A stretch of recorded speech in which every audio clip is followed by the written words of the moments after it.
সামনে এসে বলতেছে, আলী ভাই আজকে 3 দিন হলে আমার বাড়িতে কোনো খাবার নাই, যদি পারো আল্লাহর রাস্তায় আমাকে একটু সহযোগিতা করো।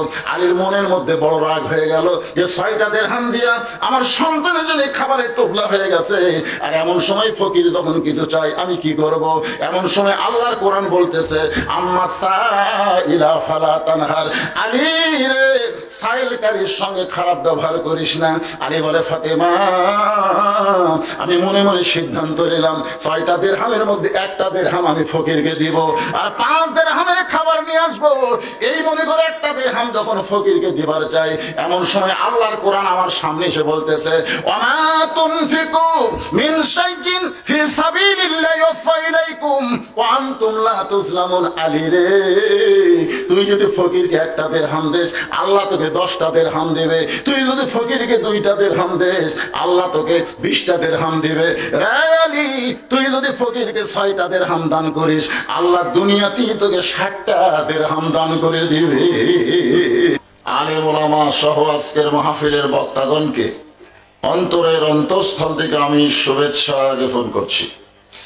এই মুহূর্তে আমার সামনে যারা বসে আছেন, অনেকে জায়গা না পাওয়ার কারণে দাঁড়িয়েও আছেন। যারা বসে আছেন এবং যারা দাঁড়িয়ে আছেন, সকলকেই অন্তরের অন্তঃস্থল থেকে আমি শুভেচ্ছা জ্ঞাপন করছি। আমার যে সমস্ত মায়েরা বোনেরা পর্দার অন্তরালে বসে বসে আলোচনা শুনতেছেন, তাদেরকে শ্রদ্ধা জ্ঞাপন করে এই মুহূর্তে জানতে চাচ্ছি আপনারা সকলে কেমন আছেন? আলহামদুলিল্লাহ রাব্বিল আলামিন। যে আল্লাহ শারীরিক সুস্থতা মানসিক প্রশান্তি দান করে আজকের এই জান্নাতের বাগানে কবুল করলেন, আমরা সে আল্লাহর উপরে খুশি না বেজার? তাহলে জবান করে সমস্বরে সকলে বলবো, রব্বানা লাকাল হামদ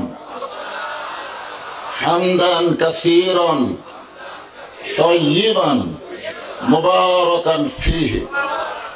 আমরা প্রশংসা করলাম কার? কেন করলাম? এমনি এমনি? আল্লাহর প্রশংসা করার কারণ আছে না নাই? কত কারণ তা হিসাব করে বলা যাবে না। তবে কারণের মধ্যে একটা অন্যতম কারণ হলো আল্লাহ দুনিয়ার জগতে আমাদেরকে মুসলমানের ঘরে কবুল করেছেন। আপনারা বলেন তো, দুনিয়ার জগতে যত ঘর থাকুক, মুসলমানের ঘর ছাড়া আর কোন ঘর আল্লাহর পছন্দ? আল্লাহ কোরআনে বলেছেন, অমাইয়াবতাগি গায়রাল ইসলাম দীনান ফালা ইউকবালা মিনহু। ইসলাম ছাড়া অন্য কোন জীবন ব্যবস্থা ধর্ম কেউ যদি গ্রহণ করে, আল্লাহ বলেছেন কখনোই তা কবুল করা হবে না। আল্লাহর কাছে একমাত্র কবুল যোগ্য ধর্মের নাম কি? ইন্নাদ দীনা ইনদাল্লাহিল ইসলাম। সেই ইসলামের ভিতরে আল্লাহ আমাদেরকে দয়া করে কবুল করেছেন। এই জন্য খুশি না বেজার? জবান খুলে বলি আলহামদুলিল্লাহ।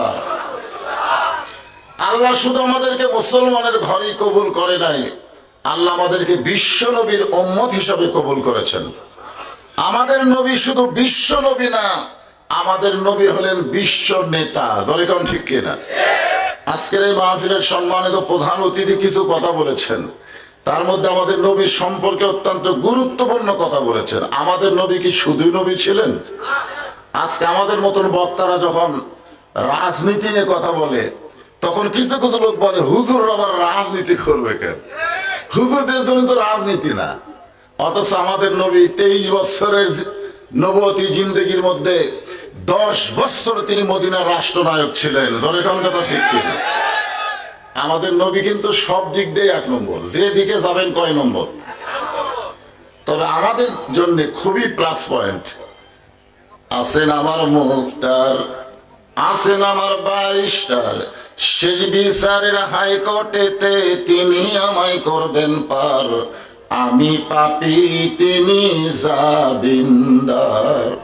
আল্লাহ যখন হাকিম হয়ে আমাদেরকে আসামি বানায় বিচার শুরু করবেন, ওই সময় আমাদের নবী উকিল হয়ে ব্যারিস্টার হয়ে আল্লাহর কাছে আমাদের ব্যাপারে ওকালতি করে আমাদেরকে সুপারিশ করে জান্নাতে পৌঁছায় দিবেন। তাহলে আমাদের ভাগ্য কত ভালো যে মুসলমানের ঘরে জন্ম নিলাম, আবার বিশ্ব নবীর উম্মত হওয়ার মতন তৌফিক পেলাম। এখন আসেন যে কোরআন থেকে আমরা আলোচনা শুনবো, এ কোরআনের মধ্যে কোনো সন্দেহ? যারা বলতেছেন না তাদের মনে কি হয়? কারণ আমরা কিছু দেখে দেখে শিখি। আজকে বাংলাদেশে একদম বাগডম ঘোরারম সাথে ঢাক ঢোলক ঝাঁঝর বাজে এই মিথ্যা শিক্ষা যেখানে দেওয়া হয় সেই বিদ্যালয় সরকারি টাকা দিয়ে চলে, ধরে কথা ঠিক কিনা? আর যেখানে আল্লাহর কোরআন শিক্ষা দেওয়া হয় সে মাদ্রাসা চায় চিন্তা চলানো লাগে। এতে অনেকেই মনে করে হয়তো, কি সন্দেহ আছে? এ কোরআনের মধ্যে কোনো ধোঁকা, এ কোরআনের মধ্যে কোনো গোজামিল, যার কারণে আল্লাহ প্রথমেই বলেছেন যালিকাল কিতাবুল লা রাইবা ফি হুদাল লিন-নাস। মুত্তাকিন, মাশাআল্লাহ। আমি মনে করলাম তো বক্তা ভুল করলে লোকমা দেওয়ার কেউ নেই, তা দেখলাম না আছে। এখানে যদি আল্লাহ হুদাল লিন-নাস বলতো তাহলে পাইকারি হারে সব দলের মুসলমানই কোরআন থেকে হেদায়েত পেত। কিন্তু আল্লাহ এখানে হুদাল লিল মুত্তাকিন বলে সব দল রাখেনি, এক দল, সেই দলের নাম হওয়া লাগবে মুত্তাকির দল। ধরে বলেন কিসের দল? আপনারা যেরকম বসে বসে ওয়াজ শুনতেছেন, অনেকে দাঁড়িয়েও শুনতেছে। কোরআন শোনার দিক দিয়ে 1 নম্বর শ্রোতার নাম হলো আবু জেহেল। মানে শোনার দিক দিয়ে আবু জেহেলের চাইতে ভালো কোরআন কেউ শোনেনি। মানে নবীর সামনে তো জায়গায় পায়নি, ঘরে বসার সুযোগ পায়নি, বাহির থেকে চোরের মতন চুপি চুপি সারা রাত কোরআন তেলাওয়াত শুনছে, সারা রাত। সকালবেলা গিয়ে আবু জেহেল হঠাৎ মুখ ফসকে বলে ফেলেছে, এত সুন্দর কোরআনের বাণী, রাতটা কোন দিক দিয়ে গেল আমি বুঝবারই পারিনি। সুবহানাল্লাহ বলেন। আবু জেহেল কি কোরআনের বিরুদ্ধে কইছে? কি বলছে? এত সুন্দর কোরআনের বাণী, রাতটা কোন দিক দিয়ে গেল আমি বুঝবারই পারিনি। আবু সুফিয়ান বলে, নেতা, যে কোরআন শুনতে রাত কোন দিক দিয়ে বোঝা যায় না, সেই কোরআন ধরলে অসুবিধা কি? শুনলেই যদি এত মজা হয় তাহলে এটা ধরলে অসুবিধা কি? আজকে আমাদের বাংলাদেশে আবু জেহেলের দল করা যারা কোরআনের বাহিরে থাকতে চাই, তারা বলে ইসলামে কোনো রাজনীতি নাই, কোরআনে কোনো রাজনীতি নাই। এরা আসলেই কিন্তু তলে তলে আবু জেহেলের লোক। চিন্তা করে দেখেন, আবু সুফিয়ানকে তো মারাত্মক কথা কইছে, যে কোরআন শুনতেই এত ভালো লাগে সে কোরআন ধরলে অসুবিধা কি? আবু জেহেল বলতেছে, তুই আমার কাছে আয়। যে কাছে গেছে, কানের কাছে ফিস ফিস করে বলতেছে, এই কোরআনকে যদি গ্রহণ করি, কোরআনকে যদি ধরি, তাহলে তোর আমার ভুয়া নেতৃত্ব চলবি না। আমরা যে ভুয়া নেতৃত্ব দিচ্ছি এটা কোরআনকে গ্রহণ করলে দেওয়া সম্ভব নয়। আজও বাংলাদেশে সাধারণ মানুষের মাথায় যারা কাঁঠাল ভাঙ্গে খায় তারা আবু জেহেলের মতন নেতা হবার চায়। ধরে কোন কথা ঠিক কিনা? কোরআনকে যদি গ্রহণ করি তাহলে তোর আমার ভুয়া নেতৃত্ব চলবে না, আসল নেতা হয়ে যাবে আব্দুল্লাহর এতিম পোলা। এখন যারা এখানে বসে আছেন, এখানে আল্লাহ কেন বললেন হুদাল লিল মুত্তাকিন? পাইকারি হারে কোরআন সবাইকে হেদায়েত দিবে না, কেবলমাত্র মুত্তাকি বান্দা বান্দি যারা কোরআন থেকে হেদায়েত পাবে তারা। ধরে কোন ঠিক? আমি সেই কোরআন থেকে ছোট্ট একটা সূরা আপনাদের সামনে তেলাওয়াত করেছি। সূরাটার নাম হলো সূরা আসর। ধরে বলেন নাম কি? আসর শব্দের অর্থ হলো সময়। বর্তমান কেমন সময় চলতেছে আপনাদের এলাকায়? মানে সময়ের কিন্তু খুবই গুরুত্ব আছে। 15.5 বছর হাসিনা ইচ্ছা মতো সময় পার করছে। ধরে কোন কথা ঠিক কিনা? ইচ্ছা মতো মনে করতেছিল আর কেউ নাই। 41 সালের আগে আমার নামাই খেয়ে আল্লাহ কয়, তোর সময় কতদিন তুই জানিস না, আমি আল্লাহ জানি। নামতে না চাইলেও ঘাড় ধরে নামাবার পারি। ধরে কোন কথা ঠিক কিনা? 24 সালের 5 আগস্ট কে নামায় দিছে? আরো জোরে বলেন না, কে নামায় দিছে? আল্লাহ। সময় অত্যন্ত গুরুত্বপূর্ণ বিষয়। এখন এই জুয়ান সময় পায়া যুবক হয়ে অনেক ছেলেরা মনে করতে যে কি হলু রে, কিছুই হল নাই। ছোট্টবেলা একটা গান শুনছিলাম, আব্দুল আলিম কইছিল। গানটা কে গাইছিল? মিশে মায়াই বন্দি থাইকা করলাম কত খেলা, পশ্চিমে তাকায়া দেখো তোমার 2 গেছে বেলা।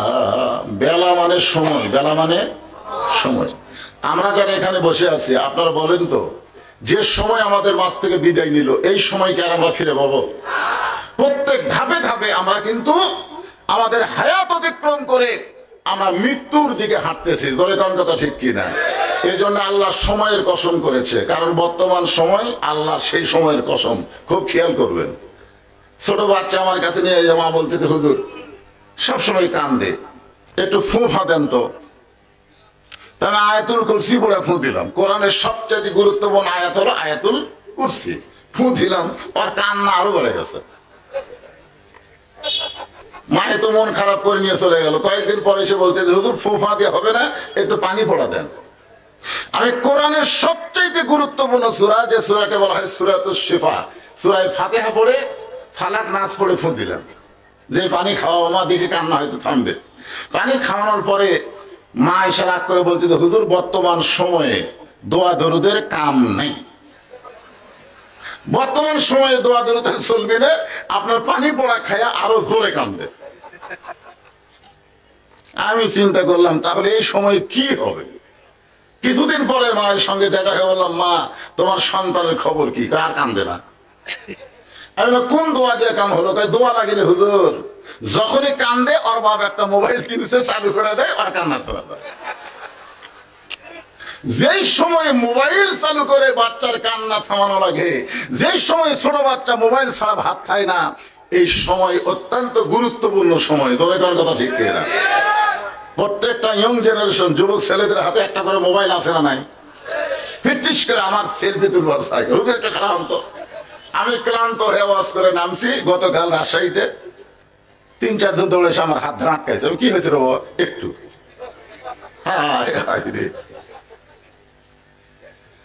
সময় অত্যন্ত গুরুত্বপূর্ণ একটা বিষয়। এই জন্য আল্লাহ আসর মানে সময়, সময়ের শপথ করলেন। কে? আল্লাহ। আসর নামে একটা নামাজও আছে। 5 ওয়াক্ত নামাজের মধ্যে আসর নামে একটা নামাজ আছে না নাই? আপনারা বলেন তো, আসরের নামাজের পরে মাগরিব হওয়া কতক্ষণ সময়? 3 নামাজ খুব তাড়াতাড়ি হয়, দেখবেন আসর, মাগরিব, এশা। কি একটা শেষ না করতে আর একটা, তাই হয় না? আসর শেষ করার কিছুক্ষণ পরে কি মাগরিব, মাগরিব শেষ করার কিছুক্ষণ পরে এশা। আপনার বলেন তো 3 ওয়াক্ত তাড়াতাড়ি আর 2 ওয়াক্ত লম্বা কেন? এশা থেকে ফজর আর ফজর থেকে জোহর, এই 2 ওয়াক্ত লম্বা সময় আছে না নাই? জোরে কোন আছে না নাই? ফজর থেকে জোহর আল্লাহ লম্বা সময় দেওয়ার কারণ হলো ওই সময়ের মধ্যে আপনি চাকরি বাকরি করবেন, ব্যবসা বাণিজ্য করবেন, খেতে খামারে কাজ কাম করবেন, অনেক কাজ আপনারা করবেন। এই কাজ করতে গিয়ে দেহের যে ক্ষয় হয়, কাজ কাম করতে গিয়ে দেহের ক্ষয় হয় না? এশা থেকে ফজর আল্লাহ লম্বা সময় দিছে। এই লম্বা সময় যদি আপনারা ঘুম পাড়েন, তাহলে এই ঘুমের মাধ্যমে আল্লাহ তাআলা দেহের ক্ষয় পুরা করে দিবে। তাহলে এই 2 সময় লম্বা দেওয়ার কারণ আছে না নাই? এখন এই 3 সময় কম দেওয়ার কারণ কি জানেন? না জানলে বলবেন জানি না, এক কথা বলবেন জানি না। জানার দরকার আছে না নাই? অবশ্যই জানবেন ইনশাআল্লাহ। আল্লাহ সময়ের শপথ করে বললেন, ইন্নাল ইনসানা লাফি খুসর।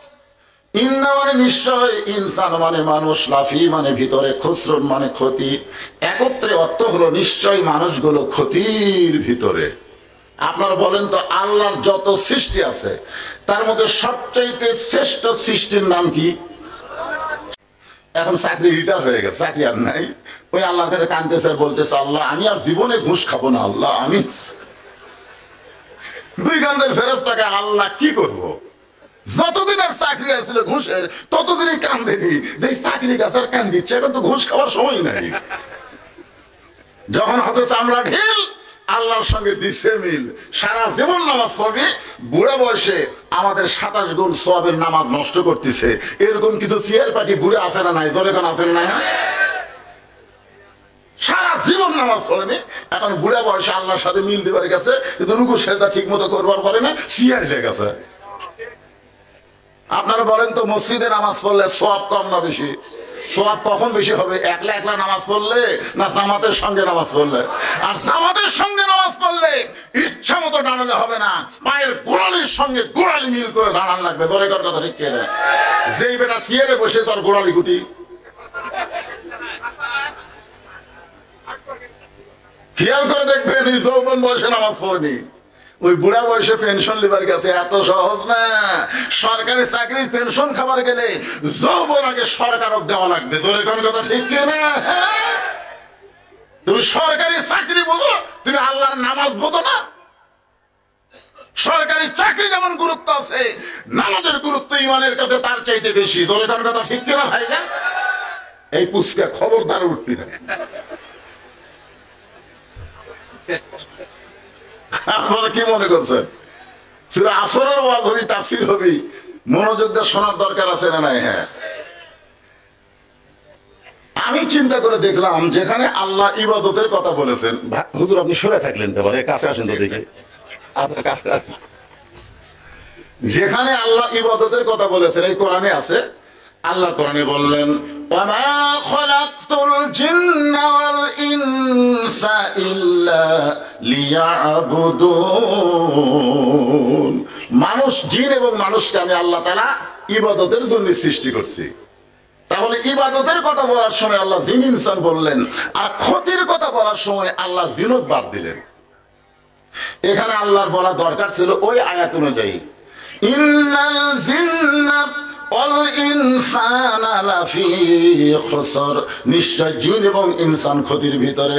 কিন্তু আল্লাহ তাআলা জিনত বাদ দিয়ে খালি ইনসানের কথা বললেন কেন? আপনারা বলেন তো, এই কথা বলার পিছনে কারণ আছে না নাই? কি কারণ? আদর করে, সবাই বলেন, আদর করে মানুষ আল্লাহ বানায়া কেমনে দিবেন ক্ষতির মধ্যে ফেলিয়া। আল্লাহ মানুষকে কত আদর করে বানাইছেন।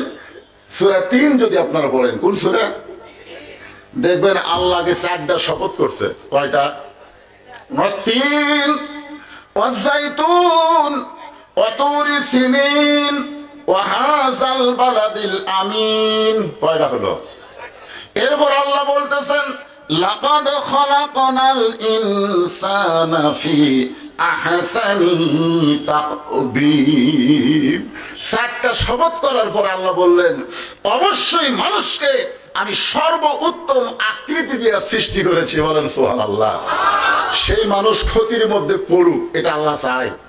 কিন্তু আল্লাহ ক্ষতির কথা বলার কারণ হলো আল্লাহ আমাদেরকে অত্যন্ত ভালোবাসে। যে সন্তানকে বাবা ভালোবাসে সেই সন্তান ক্ষতির মধ্যে পড়ুক, এটা বাবা কখনো চায় না। দেখবেন বাবা সন্তানকে খালি ক্ষতির কথাই বলে, ক্ষতির কথাই বলে। সন্তান বলে, বাবা আমার জীবনে কি লাভ নাই? লাভ আছে, আগে ক্ষতি সম্পর্কে সতর্ক হও। মানুষকে আল্লাহ এত ভালোবাসে, যার কারণে ক্ষতির কথা বলে বললেন আল্লাহ, ইল্লাল্লাযীনা আমানু ওয়া আমিলুস সালিহাতি ওয়া তাওয়াসাউ বিল হক ওয়া তাওয়াসাউ বিস সবর। এখানে কয়টা বিষয় আছে? আমার আঙ্গুলের দিকে তাকান, কয়টা? আরো জোরে। ১ নম্বর কি? না, ১ নম্বর ক্ষতি না।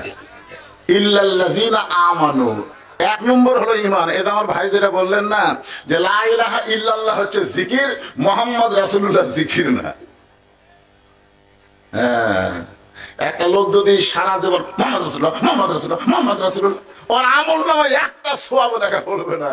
কারণ জিকিরের সওয়াব আছে, মুহাম্মদ রাসূল হলো সাক্ষী দেওয়া। ধরে কোন কি দেওয়া?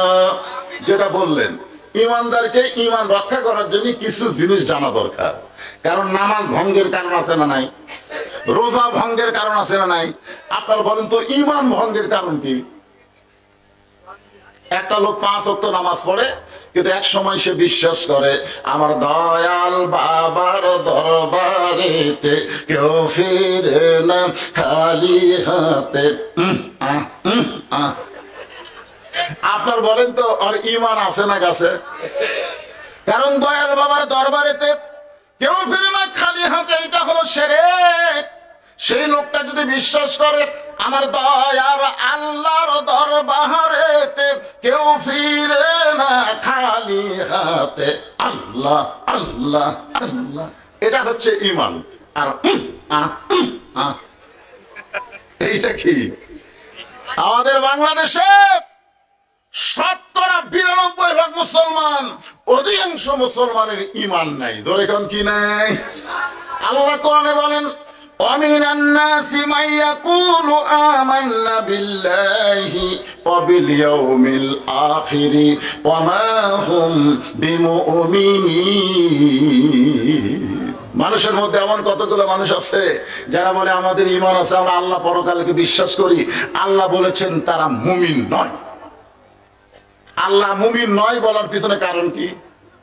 খুব গুরুত্ব দিয়ে শুনবেন। আমাদের ঈমান আছে না গেছে একটু খেয়াল করা দরকার। সাহাবায়ে বললেন, রাসূলুল্লাহ, যে ঈমানটা এত গুরুত্বপূর্ণ সেই ঈমান সম্পর্কে আমরা একটু আপনার কাছে জানবার চাই। রাসূল বললেন, তাহলে শোনো, আপনারাও শোনেন। ইকরার বিল লিসান, তাসদীক বিল জানান, আমল বিল আরকান, এরই নাম হলো ঈমান। জবানে বলতে হবে লা ইলাহা ইল্লাল্লাহ, বলেন লা ইলাহা। শুধু জবানে বললে হবে না, তাসদীক বিল জানান, এইটা কলিজার মধ্যে জায়গা দেওয়া লাগবে। কলিজার মধ্যে যখন ঈমানের জায়গা হবে, ওই মানুষের চরিত্র কেমন হবে? কেমন কেমন ভালো একটা দৃষ্টান্ত দিই। নাম হলো মতিউর রহমান নিজামী, নাম শুনছেন? তাসদীক বিল জানান, খুব খেয়াল করবেন, কলিজার মধ্যে ঈমান। উকিল বলতেন, স্যার আপনি একটা দলের আমির, আপনার ফাঁসির রায় কার্যকর হবে যে কোনো সময়। আপনি যদি ফাঁসি থেকে বাঁচবার চান তাহলে রাষ্ট্রপতির কাছে একটা দরখাস্ত লেখেন। রাষ্ট্রপতি দয়া করে যদি আপনাকে মাফ করে দেয় তাহলে আপনার ফাঁসি কার্যকর হবে না। তখন মতিউর রহমান নিজামী মুচকি মুচকি হাসতেছে। উকিল বলে, স্যার হাসেন কেন? বলে, হাসার কারণ হলো তোমার কথা শুনে। তুমি তো আমাকে বলতেছো রাষ্ট্রপতির কাছে দরখাস্ত লিখতে। তুমি জানো বাংলাদেশ হওয়ার পরে 3টা রাষ্ট্রপতিকে আমি ক্ষমতা থাকা অবস্থায় মরা দেখছি। কয়জন দেখছি? একটা হলো শেখ মুজিবুর রহমান, একটা হলো জিয়াউর রহমান, একটা হলো জিল্লুর রহমান। যারা ক্ষমতা থাকতে নিজেরাই মরে যায়, তাদের কাছে কোনো ইমানদার কোনোদিন প্রাণ ভিক্ষা চাবে না। ধরে কারণ কথা ভিক্ষে না, এর নাম হলো তাসদীক বিল জানান। উকিল বলতে, স্যার এই গোয়ারকি করার কারণে আপনার ফাঁসি হবে। সঙ্গে সঙ্গে মতিউর রহমান নিজামী মুচকি মুচকি হেসে বললেন, আমার ফাঁসি হবে কিন্তু আমার মৃত্যু হবে না। তাসদীক বিল জানান কারে কয়? বলে, আমার ফাঁসি হবে কিন্তু মৃত্যু হবে না। উকিল বলে, স্যার আপনার ফাঁসি হবে মৃত্যু হবে না, এইটা কেমন কথা? সঙ্গে সঙ্গে ঈমানের বলে বলিয়ান হয়ে কোরআন থেকে তেলাওয়াত করলেন, ওয়ালা তাকুলু লিমান ইউকতালু ফি সাবিলিল্লাহি আমওয়াতুন বাল আহইয়াউ ওয়ালাকিন লা তাশউরুন। আল্লাহ রাস্তায় যাদেরকে অন্যায় ভাবে হত্যা করা হয় তাদেরকে তোমরা মৃত্যু বলো না, আমি আল্লাহ বলতেছি তারা জীবিত। বলেন সুবহানাল্লাহ। আপনারা বলেন তো আবু সাইদ কি? রংপুরে আবু সাইদ কি মরে গেছে নাকি? আমার এলাকার গ্রাম সম্পর্কে এক ভাই আমারে বলতেছে, হুজুর অনেক বছর পর আল্লাহ আমার একটা বেটা দিছে, আপনি আলেম মানুষ একটা ভালো নাম রাখেন তো। তখন আমি বললাম, ঠিক আছে তোমার ছেলের নাম রাখো আবু সাইদ। যেই বলছি পকেট থেকে 500 টাকা বের করে আমার দিয়ে, হুজুর আমার খেয়ালই নাই, আমার গ্রামে আবু সাইদের জন্ম হচ্ছে। এখন সবাই বলতেছে এটা আবু সাইদের বাপের বাড়ি, এটা আবু সাইদের মা। আমার সম্পর্কে গ্রাম সম্পর্কে খালা হয়, আমি থাকি বগুড়া শহরে। একদিন মোবাইল করে বললো, বাজান তোমার খালাতো বোনের 72 দিনের পরে একটা মেয়ে হয়েছে, তুমি আলেম মানুষ একটা ভালো নাম রাখো তো। আমি তখন বললাম, খালা নাম রাখেন হাসিনা। যেই বসে হাসিনা, খালা সেই গরম। মোবাইল করে আমার বলে, তুই আলেম না আলেম? আমি একটা ভালো নাম শুনবার চাইলাম, আপনি খুনি হাসিনার নাম বলিস। আমি তখন বুঝলাম আবু সাইদ মরে নাই, হাসিনা বেঁচে থাকতে পৌঁছে গেছে। ধরে কথা হইতে এই যান, খুব খেয়াল করা লাগবে। তাসদীক বিল জানান, কলিজার মধ্যে যখন ঈমান থাকবে ওই মানুষটার কাছে জীবনের চাইতে ঈমানের দাম বেশি হবে। ধরে কথা ঠিক না? আপনারা বলেন তো, জীবন বাঁচান ফরজ না ঈমান বাঁচান ফরজ? এক দল তো 15.5 বছর আমাকে সাইজ করে গেছে, আর এক দল ক্ষমতা আসার আগে বলতে, হুজুর সাইজ হয়ে দাম।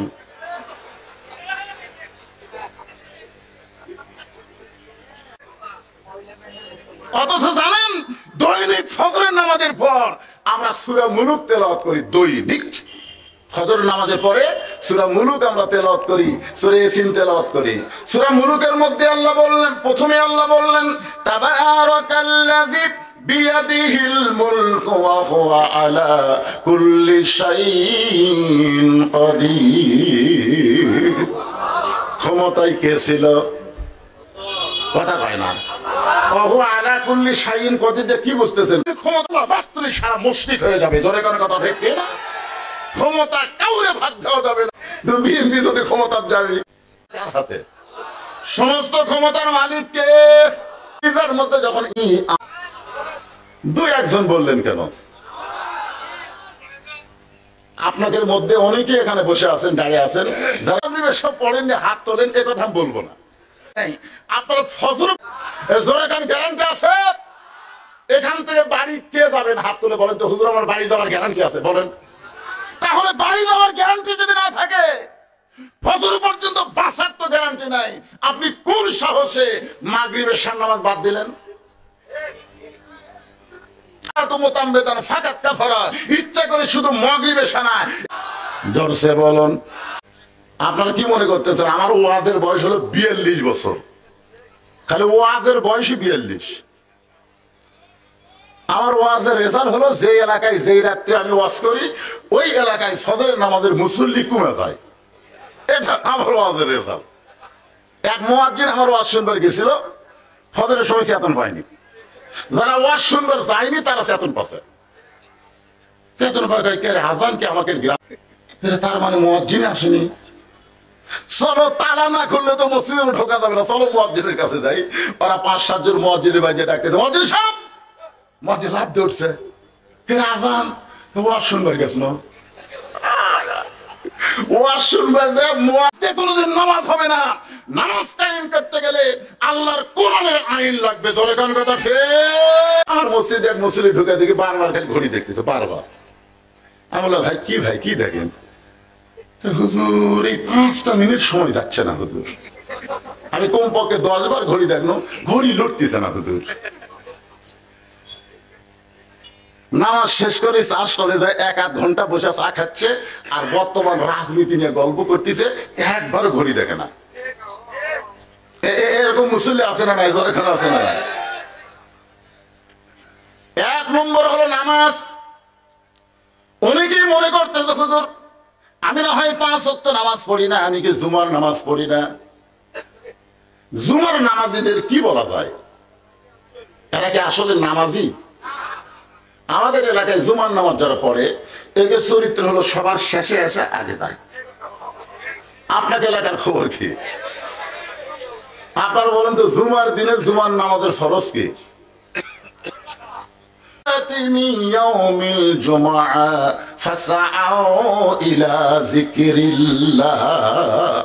আপনারা বলুন তো আযান শোনার পরে আস্তে আস্তে না জোরে জোরে?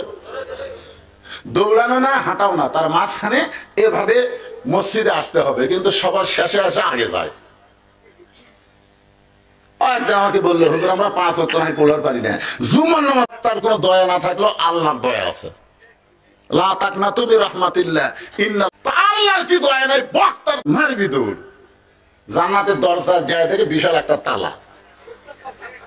তো বলে আল্লাহ আপনি আমাদের জান্নাত দিলেন, তালা কেন?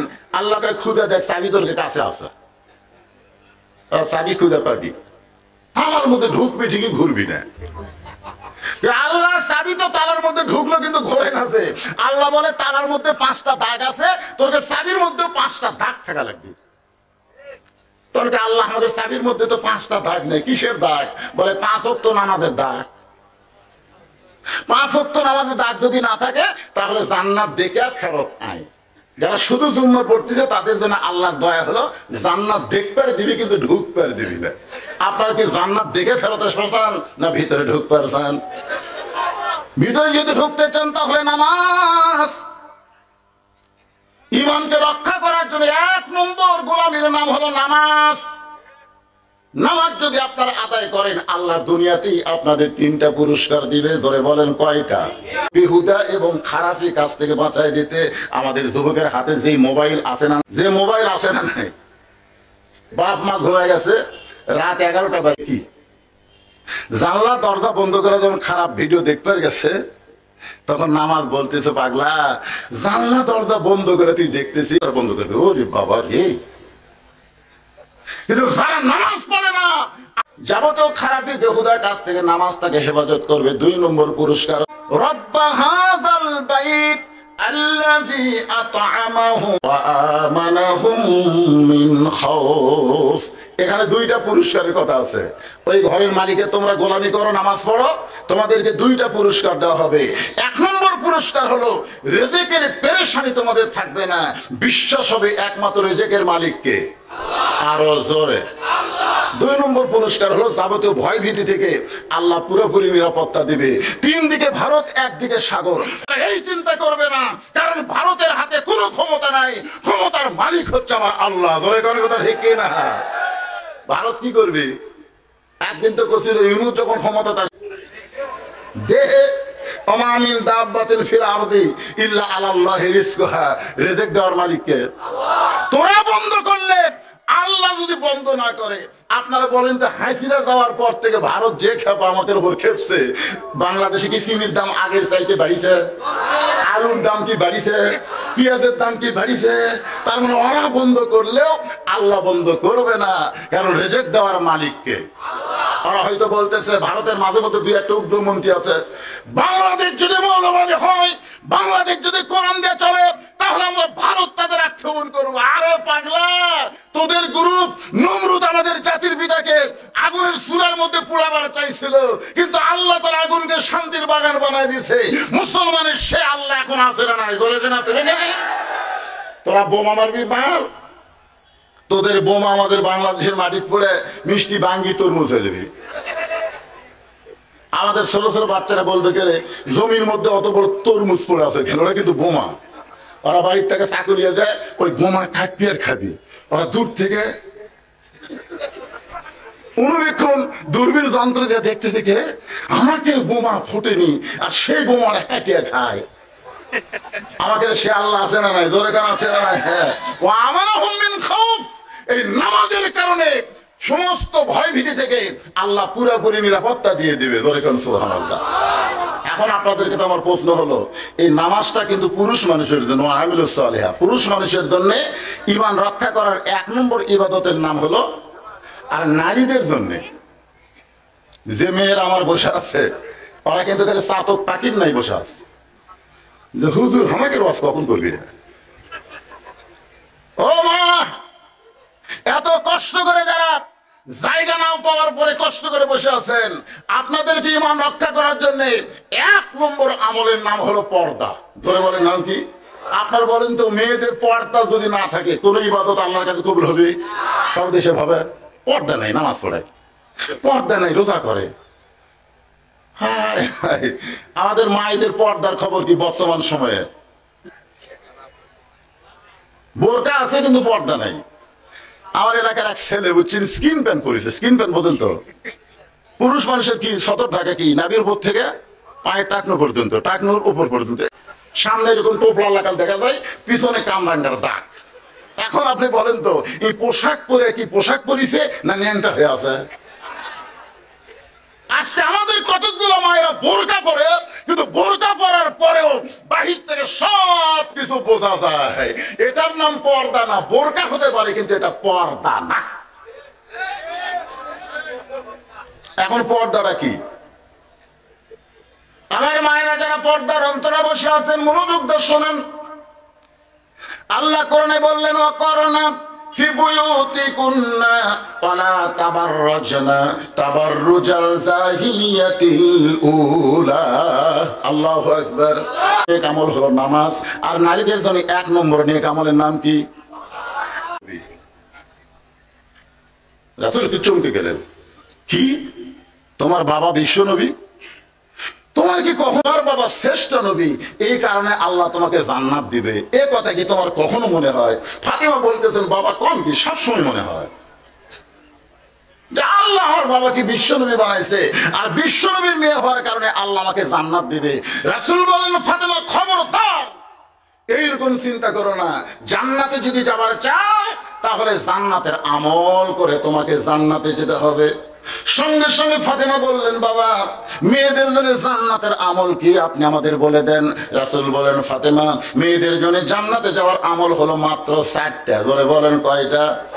একটা আমলের নাম হলো নামাজ, একটা আমলের নাম হলো রমজান মাসের রোজা, একটা আমলের নাম হলো স্বামীর খেদমত করা, আর একটা আমলের নাম হলো সতীত্বের হেফাজত, পর্দা করা। ও ফাতেমা, নামাজ 5 ওয়াক্ত আদায় করলে হবে, 24 ঘন্টায় নামাজ পড়া লাগবে না, 24 ঘন্টার মধ্যে 5 বার নামাজ পড়লে হয়ে যাবে। রমজান মাসে রোজা রাখলে রোজার হক আদায় হবে। স্বামীর খেদমত সব সময় করা লাগবে না, স্বামী যখন খেদমত চাবে তখন স্বামীর খেদমত করলে হক আদায় হবে। কিন্তু ফাতেমা, এই পর্দাটার কোনো ওয়াক্ত নাই, পর্দা সব সময় ফরজ। আপনারা বলেন তো, মেয়েদের জন্য পর্দার ওয়াক্ত আছে? ওয়াক্ত মানে কি? সময়, ওয়াক্ত আছে? আমাদের বগুড়াতে কোনো মেয়ে মানুষ যদি মারা যায় তাহলে 5 কাপড় দেওয়া হয়। আপনাকে রংপুরের খবর কি? রে ভাই নাই গেলে এই সাউন্ডের মধ্যে হাত দিচ্ছে, সাউন্ড যা আছে তাই আছে। আচ্ছা ঠিক আছে, সাউন্ডটা ঠিক রাখবে। এখন গুরুত্বপূর্ণ কথা আসতেছে। তো 5 কাপড় দিতে মেয়েদেরকে, আপনাদের এলাকাও 5 কাপড়। তো বলতেছে খাটনি চাদর দিয়ে ঢাকো, মানে মেয়ের লাশ হওয়ার পরে 5 কাপড় দিয়ে সে খাটনি আবার কি দিয়ে ঢাকো? চাদর দিয়ে ঢাকো। একজন ফতুয়া দিচ্ছে মেয়েদের লাশ দেখা জায়েজ নাই, লাশ দেখা জায়েজ নাই। আপনার বলেন তো, জেতা দেখা জায়েজ নাই না লাশ দেখা জায়েজ নাই? কি ফতুয়া দিচ্ছে? লাশ দেখা জায়েজ নাই, চাদর দিয়ে ঢাকো। যেই খাটনি ঢাকিছে, ইতিমধ্যে ফেরেশতা এসে বলতেছে, আল্লাহ, এই মেয়ে যখন জীবিত ছিল গোটা পাড়া ঘুরিছে, কিন্তু মরার পরে 5 কাপড় দিয়ে লাশ আর খাটনি দিয়ে ঢাকার কারণ কি? আল্লাহ বলে, এই দেশের নাম বাংলাদেশ রে, ওই দেশের মেয়েরা বাঁচতে মানে না রে, মরার পরে মানে রে, মরার পরে মানে। আপনার বলেন তো, মরার পরে পর্দা করে কোনো কাম হবে? পর্দার ওয়াক্ত আছে না নাই? আমাদের এলাকার কিছু দাদি নানিরা বোরকা পরে। কে দাদি নানি বোরকা পড়ছেন কেন? মরা লাগবে ভাই, মরা লাগবে ভাই। অথচ নাতনি 16 বছরের 17 বছরের নাতনির গায়ে বোরকা নেই। আপনারা বলেন তো, যত বয়সের পুরুষ মানুষ হোক, বুড়া হোক যুবক হোক, নজর কার দিকে? দাদির দিকেই না নাতনির দিকে? তাহলে যেই দাদির দিকে একটা বুড়া পর্যন্ত তাকায় না, সেই দাদি বোরকা পড়ছে। আর যেই নাতনির দিকে বুড়াও পর্যন্ত তাকায় থাকে, সেই নাতনির গায়ে বোরকা নাই। আপনাদের বোঝানোর জন্য বলতেছি, আপনাদের এলাকায় কেউ যদি 50 বছর আমের গাছের গোড়া বেড়া দেয়, একজন বলতে ভাই বেড়া দিচ্ছেন কেন? বলে গরু ছাগল যদি খায়। আরে গরু ছাগল 50 বছর গাছের দিকে ঘৃণা করে তাকাবি না, বেড়া দিয়ে লাভ কি? বেড়া যদি দিবার চাস, ওই লকলকা পাতা বাড়াচ্ছে, ওই ছোট গাছত বেড়া দিয়ে। আমি বলতেছি, বুড়ির গাঁত বোরকার দরকার নাই, নাতির গাঁত বোরকার দরকার আছে। ধরে কোন কথা ঠিক কি না? আল্লাহ নবী বললেন, ফাতেমা, সব সময় পর্দার মধ্যে থাকতে হবে। এই আমলটা গুরুত্ব দিয়ে আমল করো।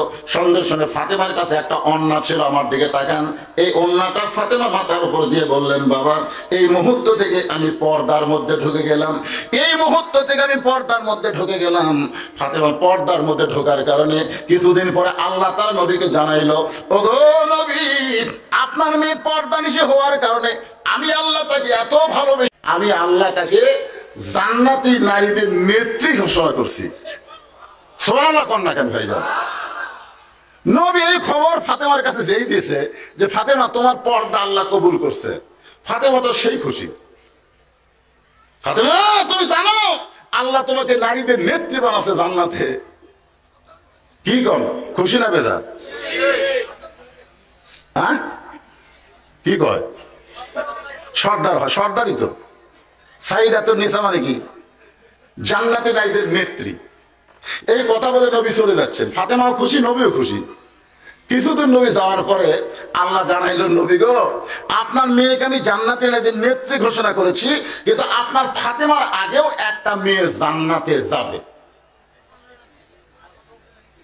যেই বলছে ফাতেমার আগে একটা মেয়ে জান্নাতে যাবে, নবী কিন্তু নবী হলো একজন বাবা। ধরে কোন ঠিক কিনা? নবী বললেন, আল্লাহ, আমার ফাতেমার আগে জান্নাতে যাবে সেই মেয়েটাকে। আল্লাহ বলেন, ওই যে একটা পাহাড় দেখেন, পাহাড়ের সামনে একটা জঙ্গল, জঙ্গলের সামনে ছোট্ট একটা বাড়ি, ওই বাড়িটা হলো একটা কাঠুরের বাড়ি। ওই কাঠুরের বিবি জামিলাকে আমি আল্লাহ ফাতেমার আগে জান্নাত দিব। আপনাদের মাদ্রাসার নাম কি? জোরে বলেন। এই নামটা দেখে আমার মনে হয়েছে আজকে মা বোনদেরকে সাইজ করবার গেলে এই জামিলার ওয়াদের দরকার আছে না নাই? নবী ঘুরে এসে বললেন, ফাতেমা তুমি খাতুনে জান্নাত, জান্নাতের নেত্রী হলে কি হবে মা, তোমার আগেও আল্লাহ একটা মেয়েকে জান্নাত দিয়ে দিবে। সঙ্গে সঙ্গে ফাতেমা, আপনারা তো সুবহানাল্লাহ বললেন, ফাতেমা সুবহানাল্লাহ কবি। ফাতেমা বলতেছে, বাবা আমার আগে যে মেয়েটা জান্নাতে যাবে এই মেয়েটা এমন কি আমল করছে, ওই মেয়েটার পরিচয় কি, আর মেয়েটার বাড়ি কোথায়? আল্লাহ রাসূল বলেন, বাড়ি বেশি দূরে না, ওই যে পাহাড়, পাহাড়ের সামনে জঙ্গল, জঙ্গলের সামনে ছোট্ট একটা বাড়ি, ওই বাড়িটা হলো একটা কাঠুরের বাড়ি, ওই কাঠুরের বিবি জামিলাকে আল্লাহ তোমার আগে জানতেন। ফাতেমা কোন আমলের কারণে যাবে এটা আমি বলার হুকুম পাইনি, তুমি যদি জানবার চাও তাহলে তদন্ত করে জানতে পারো। পরদিন ফাতেমা আসরের নামাজের পরে চুপি চুপি জামিলার বাড়ির দরজায়, জামিলা আমি নবীর মেয়ে ফাতেমা তোমার ঘরের দরজায়, মেহেরবানি করে একটু দরজা খুলে যাও। জামিলা দরজা এসে কান্না শুরু করেছে। ফাতেমা বলে, জামিলা কান্দো কেন? বলে, কান্দার কারণ হলো আমার সারা জীবনের সাধনা একটাবার নবীর মেয়ে ফাতেমাকে দেখতে চাই। ফাতেমা বললেন, তাহলে কান্দার কারণ কি? দরজা খুলেই তো আমার সঙ্গে তোমার দেখা হয়। জামিলা বলতেছে, দরজা কেমনে খুলবো, স্বামী আমার বাড়িতে নাই, আর স্বামীর হুকুম ছাড়া ফাতেমার জন্য দরজা খুলতেও আমি ভয় পাই। যে বলছে স্বামী আমার বাড়িতে নাই আর স্বামীর হুকুম ছাড়া ফাতেমার জন্য দরজা খুলতে আমি ভয় পাই। ফাতেমা দুই ধাপ পিছনে গেছে। সর্বনাশ, একটা মেয়ের জন্য মেয়ে মানুষ দরজা খুলবে, এখানে বলে আবার স্বামীর হুকুম লাগবে। কি গল্প রে বাবাই, কথাটা গুরুত্ব দিয়ে খেয়াল করছেন? আপনার বলেন তো এটা কি ফকুন্নি? এটা হলো নবীর কলিজার টুকরা, সেই মেয়ের সাথে একটা কাঠুরে বউ জামিলা দেখা করবে, এখানে বলে স্বামীর হুকুম লাগবে। জামিলা বললেন, কষ্ট নিয়েন না, আজকের মতো আপনি ফেরত যান, আগামীকাল এই সময় আপনি আসলে আপনার জন্য দরজা খুলে দেব, কারণ রাতের বেলা স্বামীর কাছ থেকে আমি হুকুম নিয়ে রাখবো। ফাতেমার আকর্ষণ বেড়ে গেছে। কোন আমলের কারণে এই জামিলা আমার আগে জান্নাতে যাবে এটা জানার জন্য বাড়ির মধ্যে আমার ঢোকাই লাগবে। আপনার বলেন তো আকর্ষণ বাড়ছে না কমছে? ফাতেমা চলে গেল বাড়িতে। আমার মায়ের একটু গুরুত্ব দিয়ে শুনবেন। পরের দিন ফাতেমা আসরের নামাজের পরে চুপি চুপি যখন জামিলার বাড়ির দিকে রওনা দেয়, এমন সময় ছোট্ট একটা বাচ্চা ফাতেমার সামনে দাঁড়িয়ে বলে, মা গতকাল বিকালবেলা আপনাকে খুঁজে খুঁজে আমি পাইনি মা, আজকেও বিকালবেলা কোথায় যাবেন? আমি আপনার সঙ্গে যাবার চাই। মা সোরের মতন চুপি চুপি গতকাল গেছিলেন, আপনাকে বিকাল বেলা পাই নাই, আজকে কোথায় যাবেন? আমি আপনার সঙ্গে যাওয়ার চাই। ফাতেমা চিন্তা করে দেখলেন, হাসান যদি হইতো তাহলে বুঝান যাইতো, কিন্তু হোসাইন বড় জেদি, এর তো বুঝানোর কোনো উপায় নাই। সঙ্গে করে হোসাইনকে জামিলার দরজায়, যেই মাত্র জামিলার দরজায় গেছে এমন সময় হোসাইন দরজার কাছে গিয়ে বলে, মা গতকাল এই ভাঙ্গা বাড়ির দরজায় কেন আইছিলেন মা?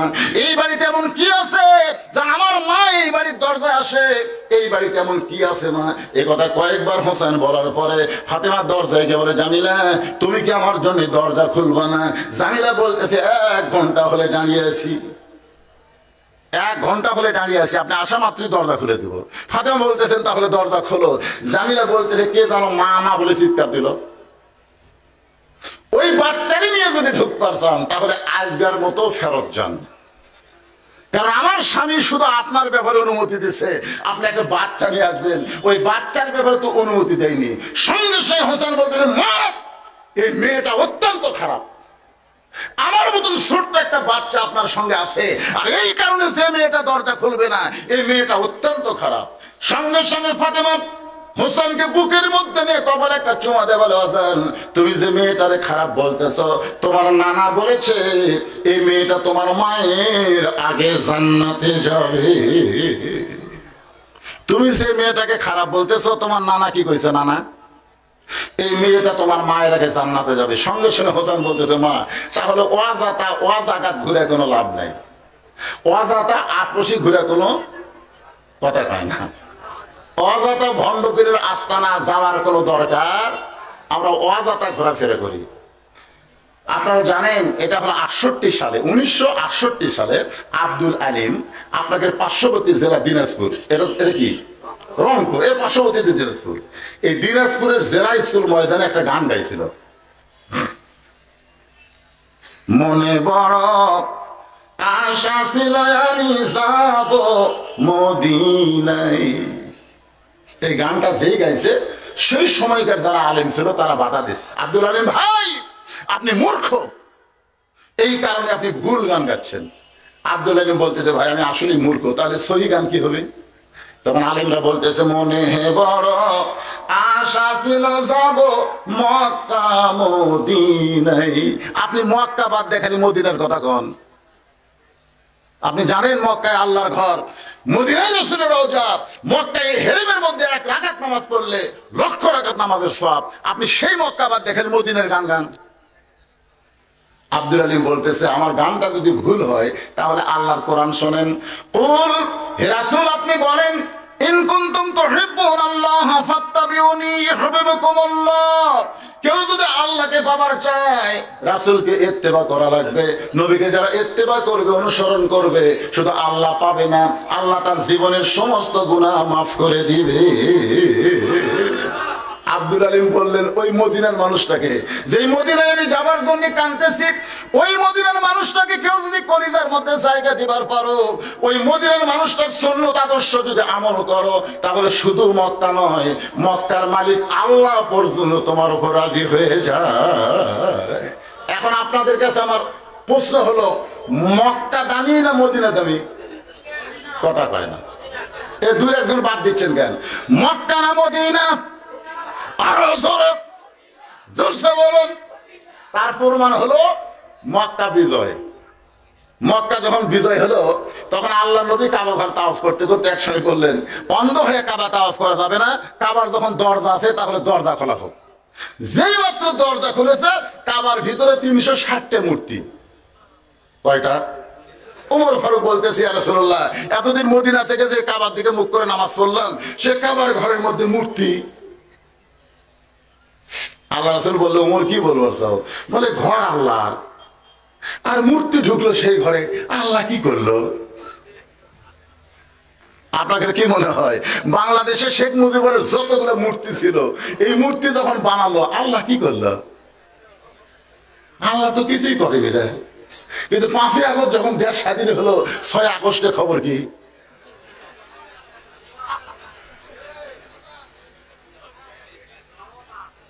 মুয়াজ্জিন এসে নামাজ পড়ে তালা না দিয়ে বাড়িতে গেছে, ফজর আযান দিবার এসে দেখে মাইক নাই।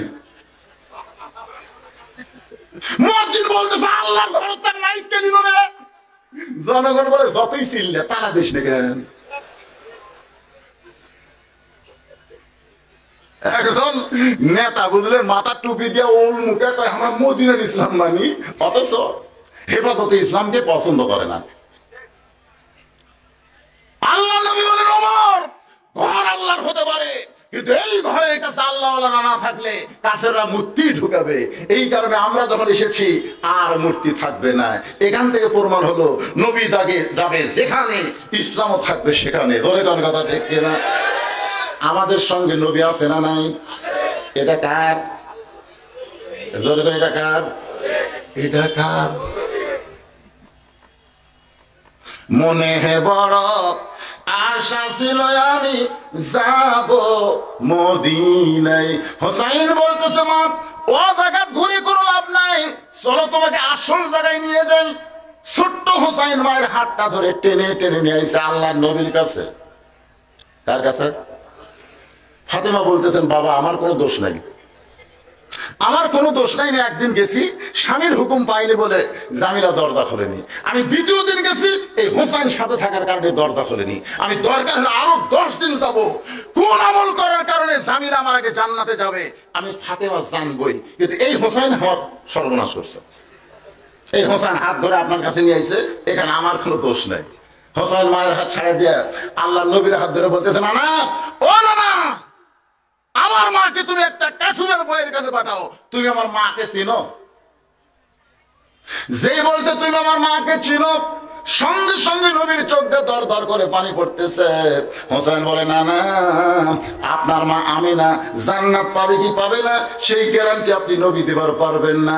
আর আমার মা ফাতেমা শুধু জান্নাত পাবে না, জান্নাতি নারীদের নেত্রী হয়ে যাবে। আর আপনি সেই মাকে পাঠাচ্ছেন একটা কাঠুরের বইয়ের কাছে। কোন আমলের কারণে জামিলা আমার মায়ের আগে জান্নাতে যাবে এটা আপনি জানেন না? দুনিয়ার যত কিছু আগে, এই যে তাহেরি একটা গান গাছে, তাহেরি, আল্লাহর ধন নবীরে দিয়া আল্লাহ আছে গায়েব হইয়া, কথাটা কিন্তু সত্য। এটা কার ধন? কথা বললাম কার ধন? আল্লাহর ধন নবীরে দিয়ে আল্লাহ আছে গায়েব হইয়া। আপনারা বলেন তো আল্লাহ কি গায়েব না হাজার? গায়েব। আল্লাহ গায়েব হয়ে আছে। সমস্ত গায়েবের মালিককে আরো জোরে ওয়াল্লাহুল্লাযী লা ইলাহা ইল্লাহু আলিমুল গায়বি ওয়াশ শাহাদাতি ওয়ার রহমানুর রহিম। এ পর্যন্ত যদি তাহলে বলতো তাহলে ঠিক ছিল, কিন্তু এরপরে কি কইছে? নবীর ধন খাজা নিয়ে, নবীর ধন খাজা নিয়ে শুয়ে আছে আজমিরে, কেউ ফিরে না খালি হাতে, খাজা রে তোর দরবারে। যদি বলতো নবীর ধন আলেম নিয়ে, আল উলামা ওয়ারাসাতুল আম্বিয়া, সমস্ত আলেমরাই হচ্ছে নবীদের ওয়ারিস, সমস্ত আলেমদের কাছে নবীদের ধন আছে না নাই? ধরে কোন আছে না নাই? নবীদের ধন মানে সম্পদ না, নবীদের ধন হলো নবিয়ানা এলেম, ওহীর এলেম। আপনারা বলেন তো এই কোরআন কিসের এলেম? ওহীর এলেম। এই কোরআন আপনাদের আলেমেদের কাছে আছে না নাই? ধরে কোন আছে না নাই? আমার ভাইদান সভাপতি সাহেব আপনাদের শুরুতেই কিন্তু একটা মারাত্মক হাদিস শোনাইছে, হও আলেম, হও আলেম, হও আলেমের ছাত্র, হও আলেমের বাপ, হও আলেমের বন্ধু, হও আলেমকে মহব্বত করো। ভাই শুনেন আপনি, আপনি তো চিন্তা করে দেখেন, আলেম কিন্তু তুই আমার জিনিস না। আল উলামাও ওয়ারাসাতুল আম্বিয়া। আল্লাহ কোরআনে বলেছেন ইন্নামা ইয়াখশাল্লাহ মিন ইবাদিহিল উলামা। বান্দা সমূহের মধ্যে আলেম বান্দারাই আল্লাহকে বেশি ভয় করে। এই তদন্ত কার? আর হাসিনার তদন্ত কি? হাসিনার তদন্ত হলো 50 বছর কোরআনের যে হক তাফসীর করেছে আল্লামা সাঈদী, তাকে মিথ্যা মামলা দিয়ে, নারী নির্যাতনের মামলা, যুদ্ধাপরাধের মামলা, এই সমস্ত মামলা দিয়ে 13 বছর জেলখানায় অন্যায়ভাবে বন্দী করে রেখে জেলখানা থেকে হাসপাতালে নিয়ে গিয়ে তাকে অন্যায়ভাবে হত্যা করা হলো। ধরে কোন কথা ঠিক কিনা? যেদিন আল্লামা সাঈদীকে হত্যা করা হয়েছে সেদিনই বাংলার মুসলমান বুঝবার পারছে হাসিনার পতন শুরু হয়ে গেছে। 1 বছরও লাগেনি। কত 14 আগস্ট আল্লামা সাঈদী হুজুর দুনিয়া থেকে গেছে, 16 আগস্ট মনে হয়। আর আগস্টের 5 তারিখে হাসিনাকে যাওয়া লাগলো। কয়দিন? বুঝতে পারতেছেন না? একটু মনোযোগ দিয়ে শুনবেন। কোন আমলের কারণে কাঠের বউ জামিলা আমার মায়ের আগে জান্নাতে যাবে, এটা না বলা পর্যন্ত আমি আপনার হাত ছাড়বো না। এই বলে নানার হাত দিয়ে চেপে ধরছে। নবী ডাক দেয়, আলী রে, আলী কোথায় রে? হযরত আলী দৌড়ে এসে বলে, লব্বাইক ইয়া রাসূলুল্লাহ, কি হয়েছে? বলে, দেখ তোর বেটা হোসেন আমার হাত যেভাবে চেপে ধরছে। আলী কয়, হোসেন এই নানার হাত ছেড়ে দে। হোসেন বলেন, বাবা আপনি জানেন এই নানা কি করছে? আলী বলতেছেন কি করছে? আমার মাও একটা কাঠুরের বউ জামিলার বাড়ির দরজা পাঠাচ্ছে। ওই জামিলা নাকি এমন আমল করছে যে আমল করার কারণে আমার মায়ের আগে জান্নাতে যাবে। আলী বলতেছে, জোরে তোর নানার হাত ধর, জোরে ধর। আল্লাহ নবী কয়, কে রে? আমি তোরে ডাকলাম হাত খোলার জন্য, তুই এবার জোরে ধরবার বলিস কেন? আলী বলতেছে, কে এই কথা আপনি মরদ মানুষের কন? আবু বকর আগে জান্নাতে যাবে, তারপরে উমর যাবে, তারপরে ওসমান যাবে, তারপরে আলী যাবে। একটা পুরুষ মানুষ মন খারাপ করবি না, কারণ পুরুষ মানুষের চিন্তা হলো জান্নাত পাগলি হলো। জোরে কোন কথা ঠিক কি? কে আগে যাবে কে পরে যাবে এইটা মরদ মানুষ চিন্তা করে না। মরদ মানুষের চিন্তা হলো জান্নাত পালি হলো। কিন্তু এই মেয়ে মানুষের কেউ খবর গেছে এত হিংসা, একজন ক্ষমতা থাকবে আর একজনকে জেলের মধ্যে ঢুকাবে। ধরে কোন কথা ঠিক কিনা? মেয়ে মানুষের হিংসা কম না বেশি? আর বইয়ের কাছে খালি গল্প করতেছে, আল্লাহ যদি আমাকে জান্নাত দেয়, জান্নাত আমি হুর পাবো। হুরের কথা বলতি, বউ বলতেছে হুর কি গো?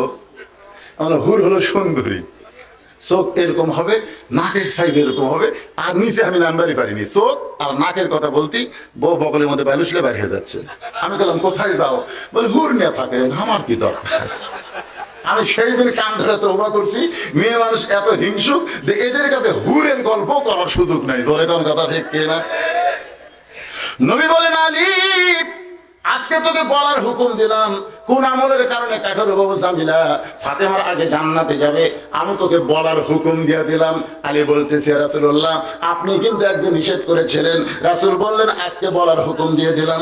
আলী বলতেছেন, ফাতেমা তাহলে শোনো, কোন আমলের কারণে কাঠুরেরও জামিলা তোমার আগে জান্নাতে যাবে জানতে যদি চাও তাহলে ধৈর্য নিয়ে তোমাকে বসতে হবে, কারণ এক মেয়ের কাছে আর এক মেয়ের প্রশংসা বড় কঠিন। ধরে কোন ঠিক কিনা? ফাতেমা বললেন, অবশ্যই আমার জানার জন্য ধৈর্য ধরবো, কিন্তু আপনি আমাকে কেন বলেন নাই? আলী বলতেছে, তোমার বাবা আমাকে নিষেধ করার কারণে আমি বলতে পারি নাই, আজকে যখন হুকুম দিল তাহলে শোনো। তোমার কি মনে আছে ফাতেমা, একদিন দুপুর বেলায় তুমি আমার সামনে কাঁদতেছিলে? আমি বললাম, ফাতেমা কি জন্য কান্দ?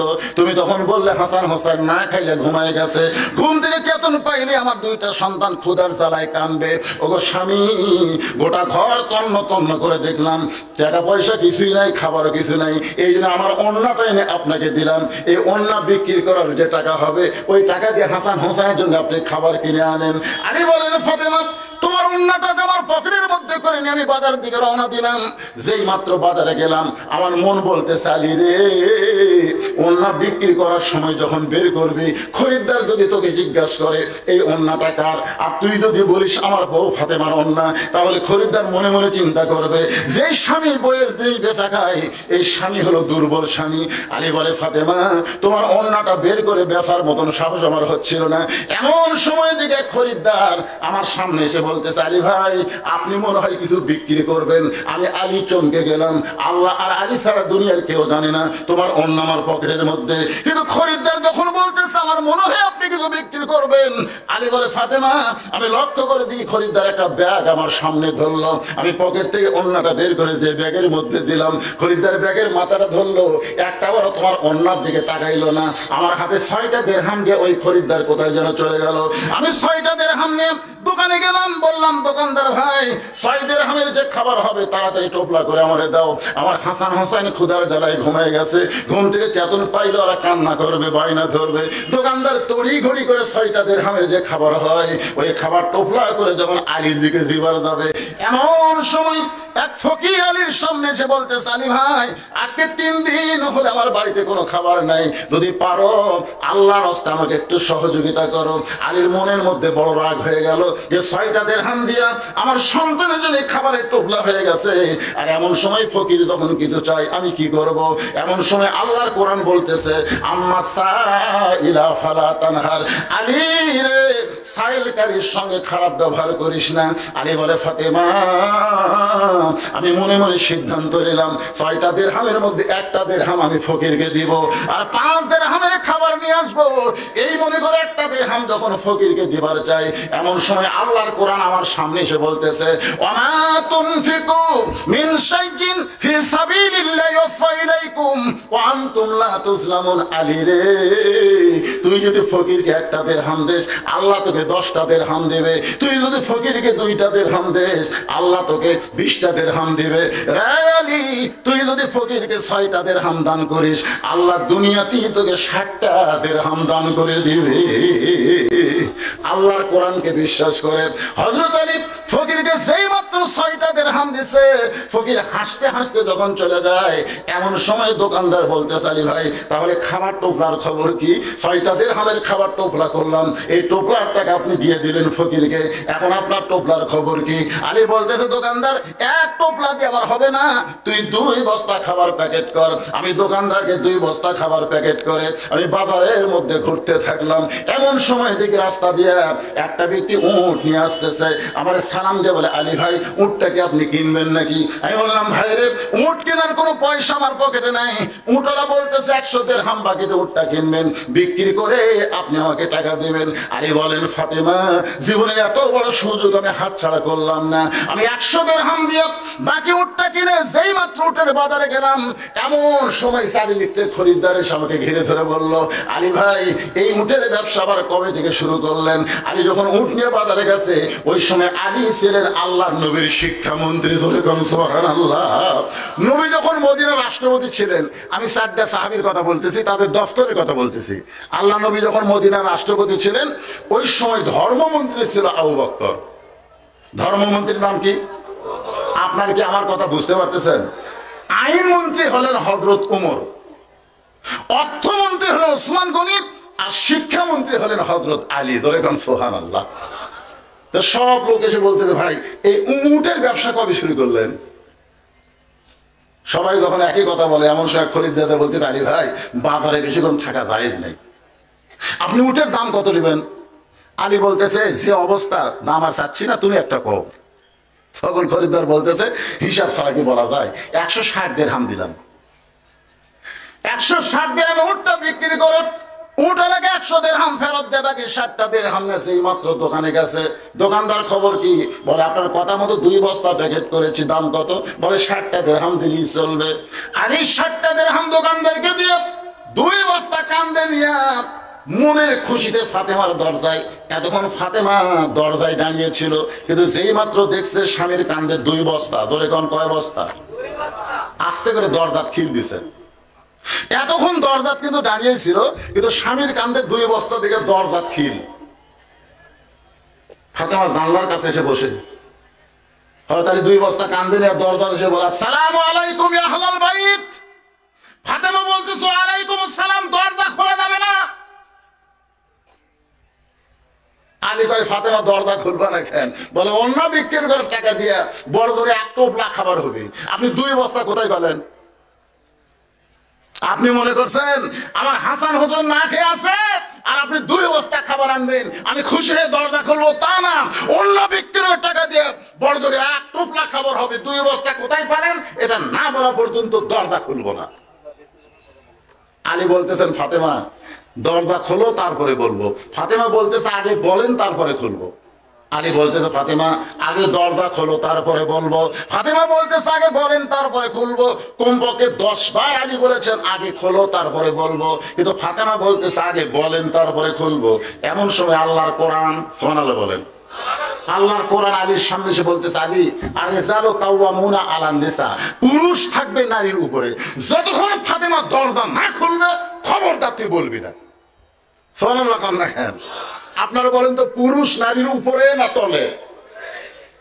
কিন্তু আমরা বহু বছর কিন্তু মেয়ে মানুষের তলে ছিলাম, ধরে এখন ঠিক কিনা? কিন্তু আগামীতে কিন্তু একটা সুযোগ আছে ভাই, আর আমরা মেয়ে মানুষের তলে থাকবো না। এখন থেকে নেতা হবে মরদ মানুষ, জোরে বলেন ঠিক কিনা?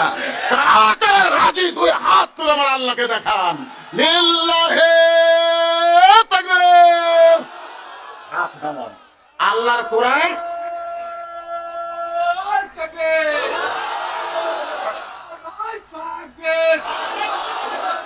লিল্লাহি তাকবীর। হযরত আলী চিন্তা করতেছেন দরজা না খোলা পর্যন্ত আমি বলবো না। এক সময় মন বলতেছে আর কতক্ষণ। মনের রাগে হযরত আলী 2 বস্তা কান্দত করে আল্লাহর নবীর দরবারে গেছে। কোথায় গেছে? যেই মাত্র হযরত আলী নবীর দরবারে, সঙ্গে সঙ্গে নবী দৌড়ে এসে আলীর কপালে একটা চুমা দিয়ে 2 বস্তা কান্দর থেকে নামিয়ে নিছে। কিন্তু হযরত আলীর মুখের মধ্যে কোনো আনন্দ নেই। আল্লাহ রাসূল বলে আলী নাই, তোর কপালে চুমা দিয়ে তোর 2 বস্তা কান্দর থেকে নামিয়ে নিলাম, তোর মুখত হাসি নাই কেন? আলী বলতেছে হুজুর আপনি ভালো, কিন্তু আপনার মেয়ে। আল্লাহ রাসূল বলে আমার মেয়ে কি করছে? বলে আপনার মেয়েকে কমপক্ষে 10 বার বলছি আগে দরজা খোলো তারপরে বলবো, কিন্তু আপনার মেয়ে একই কথা, দরজা আগে খুলবো না, 2 বস্তা কোথায় পারেন তারপরে খুলবো। এতবার বলার পরে যখন দরজা খোলেনি, রাগ করে আমি এখানে আইছি। আল্লাহ রাসূল বলে আলী রে তুই এখানে আসিস নি রে পাগলা, আমার ফাতেমাই তোকে এখানে পাঠায় দিস। আলী চমকে উঠছে, হুজুর ফাতেমা আমারে কেন পাঠাইলো? বলে পাঠানোর কারণ হলো কোন খরিদ্দার তোর কাছ থেকে অন্যা কিনছিস তুই জানিস? আলী কয় না হুজুর আমি তো জানি না। রাসূল কয় আলী কোন ফকির তোর কাছে ভিক্ষা চাইছে তুই কি বলতে পারিস? আলী কয় না হুজুর আমি তো জানি না। আলী তোর কাছে উট কে বিক্রি করলো তুই কি বলতে পারবি? আলী বলতেছে না হুজুর আমি তো বলতে পারবো না। তোর কাছ থেকে উট কে কিনলো তুই কি জানিস? আলী বলতেছে আমি জানি না। রাসূল বলে আল্লাহ পাক আমায় জানাইছে, আর এইটা জানার জন্য আমার মেয়ে দরজা না খুলে তোরে এখানে পাঠাইছে। এখন আলী তুই কি শুনবি কোন খরিদ্দার তোর কাছ থেকে অন্যা কিনছে? আলী বলতে শুনবো না মানে 100 বার শুনবো। রাসূল বলে আলী তুই কি শুনতে চাস কোন ফকির তোমার কাছে ভিক্ষা দিল? বলে শুনতে চাই। কোন উটরা তোমার কাছে উট বিক্রি করলো আর খরিদ্দার হয়ে কে কিনলো? আলী বলতে হুজুর সবগুলো শুনতে চাই। রাসূল বলেন এজলিস তাহলে বস, আমি এখন বলি, তুমি এখন শুনবা। আলী, হযরত আলী শোনার জন্য বসে গেছে। আপনারা কি শুনবেন ভাই? কারা কারা শুনবেন? আল্লাহকে একটু হাত দেখান তো দেখি। আল্লাহ এ যারা দাঁড়িয়ে আছেন, আপনাদের ভাব কি? সূরা আসরের 2 নম্বর বিষয়ে আলোচনা হচ্ছে ওয়া আমিলুস সালিহাত। পুরুষ মানুষের জন্য সবচেয়ে নেক আমলের নাম হলো নামাজ, আর নারীদের জন্য সবচেয়ে গুরুত্বপূর্ণ নেক আমলের নাম কি? এই জোরে কোন নাম কি? তাহলে পুরুষের নামাজ, নারীদের পর্দা। ওয়া আমিলুস সালিহাত আপাতত শেষ করে দিলাম। এবার 3 নম্বর হলো তাওয়াসসাবিল হক। হক কথা বলতে হবে, হক পথে চলতে হবে, প্রয়োজনে হকের পক্ষে জীবন দেওয়া লাগবে। যদি প্রয়োজন হয় হকের পক্ষে আমাদের জীবন দেওয়ার দরকার আছে না নাই? মরা তো লাগবেই ভাইরে। কি বাবা? মরা লাগবে। আপনি যতই চেষ্টা করেন, আমি যতই চেষ্টা করি, বাঁচা যাবে, মরা লাগবে। কিন্তু আমাদের মৃত্যুটা যদি হকের পক্ষে আল্লাহ রাস্তায় হয়। আপনারা কোরআনের আয়াত কি শুনলেন? মতিউর রহমান নিজামী কি বললো? আমার ফাঁসি হবে কিন্তু মৃত্যু হবে না। হকের পক্ষে যারা জীবন দিবে তাদের মৃত্যু হবে না। একটু মনোযোগ দিয়ে শোনেন। ওয়াতাওয়াসাবিল হক, হক কথা বলতে হবে। বর্তমানে সবচেয়ে বড় হক কথা হলো সব দেখা হলো শেষ। আগামীতে আমরা দেখব কোরআনের বাংলাদেশ। আপনারা কি মনে করছেন সব আমরা দেখিনি? দেখেননি আপনারা? সব দেখছেন তো। কিন্তু এই যে কোরআন শরীফের ওয়াজ শুনতেছেন, এ কোরআনের বাংলাদেশ দেখছেন? এ কোরআনের বাংলাদেশ হলে কি হবে? বাংলাদেশের মতন 96টা দেশের খলিফা, আমাদের বাংলাদেশের মতন 96টা দেশের খলিফা আল্লাহর কোরআন দিয়ে রাষ্ট্র চালায়। একদিন জুমাতে খুতবা দেওয়ার সময় যখন খুতবা দিচ্ছিলেন, এমন সময় মাঝখান থেকে এক সাহাবী দাঁড়িয়ে বলতেছে, আমিরুল মুমিনিন, আপনার খুতবা আমরা শুনবো না। ওমর ফারুক বললেন, আমার অপরাধ কি? বলে, আপনার অপরাধ হলো আমাদেরকে খাটো পাঞ্জাবি দিয়ে আপনি লম্বা জুব্বা পরছেন। এই লম্বা জুব্বার কাহিনী না বলা পর্যন্ত আপনার খুতবা আমরা শুনবো না। আল্লাহর কোরআনে যখন রাষ্ট্র চলবে, প্রধানমন্ত্রী, রাষ্ট্রপতি যদি একটা ভুল করে, সাধারণ মুসল্লিরা পর্যন্ত লোকমা দেওয়ার সাহস পাবে। ধরে কোন কথা ঠিক না? আব্দুল্লাহ ইবনে উমর এসে বলতেছে, রে নবীর সাহাবীরা, আমার বাবার জুব্বা লম্বা দেখে তোমরা খুতবা বন্ধ করে দিলে, কিন্তু আমার পরনে দেখো নতুন কোনো কাপড় নেই। ওসমান গনি বললেন, আজকে জুমার দিনে নতুন কাপড় না পরে পুরাতন কাপড় পরলে কেন? বলে, আমি যদি আজকে নতুন কাপড় পরতাম আমার বাবার জুব্বা লম্বা হতো না।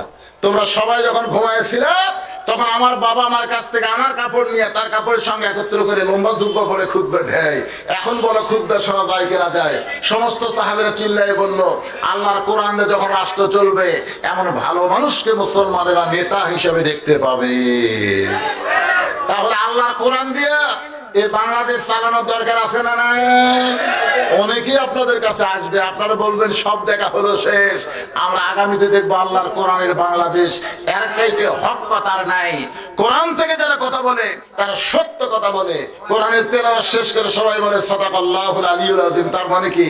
আল্লাহর কথা হলো সত্য কথা, আল্লাহর আইন হলো ভালো আইন। এই জন্য হক কথা হলো আগামীতে আমরা শুধু কোরআন শুনবো না, বাস্তবে আল্লাহর কোরআন বাংলার জমিনে দেখবো। কারা কারা আল্লাহর কোরআন আগামীতে দেখতে চান? আল্লাহকে একটু হাত দেখান তো ভাই, যান আল্লাহ দেখান, আমার দেখানোর দরকার নেই। হাত নামান।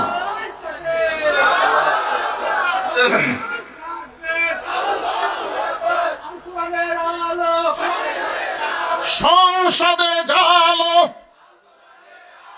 এলা ঘরে ঘরে বাদ দেন, তার হক কথা কন্ত।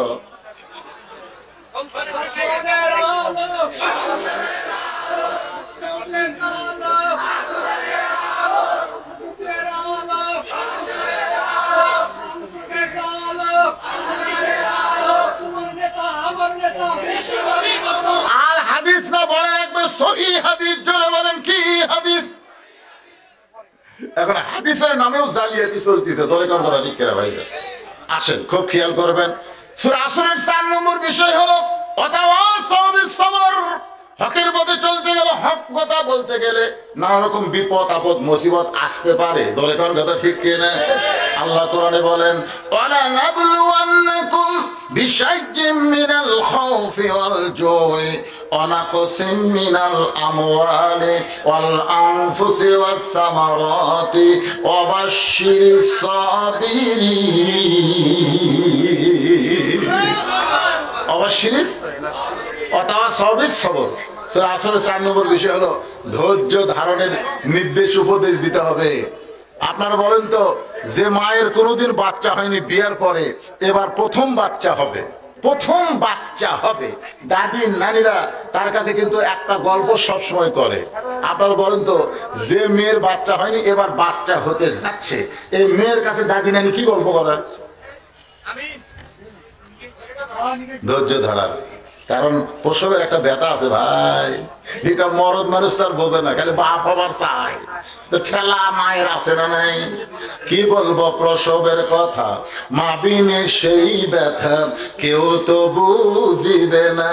মাজন থেকে সন্তানের দায় অকালে মা মারা যায়, কেন সে মায়ের ভক্তি করো না? এমন দরদি ভাবে কেউ হবে না আমার মা গো। যেদিন ব্যথা শুরু হয় সেদিন নতুন মা, তো কোনোদিন বাচ্চা হয়নি, দে বাইরে এসেছিলেন, বিষাবো, গলার দড়ি দিব, মরে যাব।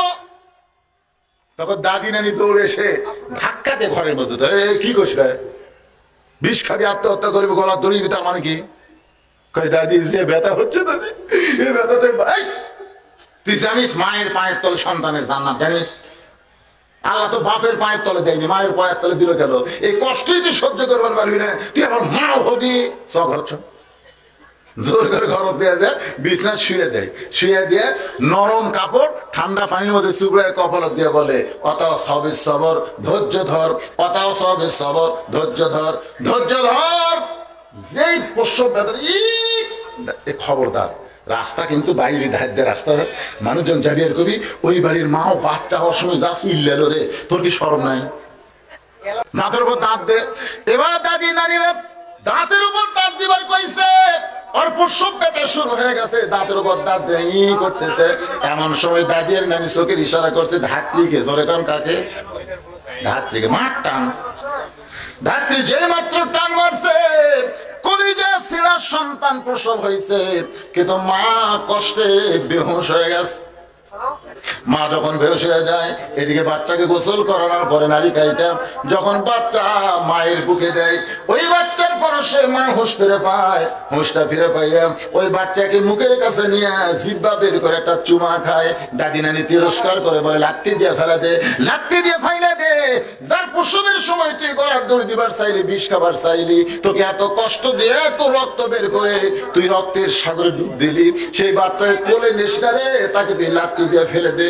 মা তখন মুসকি মুসকি হাসের বলে, দাদি কষ্টের পরে এমন শান্তি আগে জানি না, বাচ্চা বুকে নেওয়ার সঙ্গে সঙ্গে আমি সব ব্যথা ভুলে গিয়েছি। 15.5 বছর হাসিনা চেহারে আলেমদেরকে নির্যাতন করেছে, প্রসব ব্যথার মতো নির্যাতন করেছে, অনেককে ফাঁসি দিয়েছে, অনেককে জেলে দিয়েছে, অনেককে জেলখানায় বন্দি করে রাখছে, বাদানকে গুম করে চায়না ঘরের মধ্যে রাখছে। এত কষ্টের পরে প্রসব ব্যথা আমরা ভুলে যাব যদি আগামীতে আল্লাহর কোরআন আমরা বাংলার জমিনে দেখতে পাই। মা যেমন সন্তানকে বুকে পাওয়ার পরে সব ব্যথা ভুলে যায়, আমরা বাংলার মুসলমান সমস্ত কষ্ট ভুলে যাব যদি আল্লাহর কোরআনকে আমরা সংসদে দেখতে পাই। আল্লাহ তাআলা কবুল করুক, জোরে কার আমিন। আলী বলছে যে হুজুর আর কতক্ষণ বসে রাখবেন, আর কতক্ষণ? কি গান? আসলে ওয়াজ না করে খালি বসে থাকলেও কিন্তু বিরক্ত লাগে, আর ওয়াজ যদি করে একটা বন্ধু বসে থাকতে বিরক্ত লাগে না। ধরে কোন কথা ঠিক কি না? তা আল্লাহ রাসূল আলী, তাহলে শোনো, ফাতেমাকে আল্লাহ এত ভালোবাসে, ফাতেমার পর্দাকে আল্লাহ এত ভালোবাসে, ফাতেমার অন্য দুনিয়ার কোন মানুষ কিনুক এটা আল্লাহ পছন্দ করেনি, কারণ পর্দানিশী নারীকে ভালোবাসে কে? আরো জোরে হে মায়েরা, মা বোনেরা রে, ওরা আছে না আপনাকে এই পুরুষের মতন চলে গেছে, ওরা যায়নি তাই না, বাজারত ঘুরতেছে। এই কথাটা কে করে? এখন রাত 12:15 বাজবে, বাজারত ঘুরতেছে।